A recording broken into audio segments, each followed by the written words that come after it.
Дел од онколошките пациенти натаму ја чекаат терапијата која е во недостиг на клиниката за онкологија. Менаџментот тврди дека тимот за јавни набавки интензивно работи на процедурите за да се склучат договорите со набавувачите и лековите да стигнат до крајот на неделава.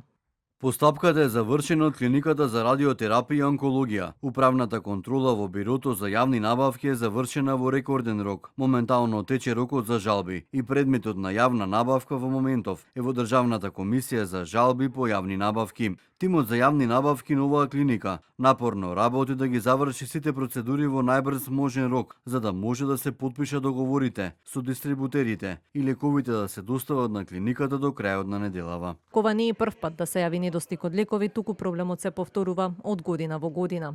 На прашањата на телевизија 24 зошто тендерот за набавка на лековите повторно доцни, пациентите повторно се оставени без потребната терапија, но и зошто ваквите недостатоци се повторуваат и како ќе се надминат за во иднината не се повторуваат. Од Бирото за јавни набавки само кусо одговорија дека прашањето треба да се достави до оној кој го објавува огласот, односно клиниката за онкологија. Од клиниката пак велат дека административните постапки се долги и дека се чекало на одобрување на буџетите. Инаку станува збор за лекови за неколку типови на карцином кои што според пациентските здруженија почнале да недостасуваат уште кон втората половина на претходниот месец. Притоа, ова е втор пат од почетокот на годинава да снема дел од лековите на онкологија заради тендерски процедури.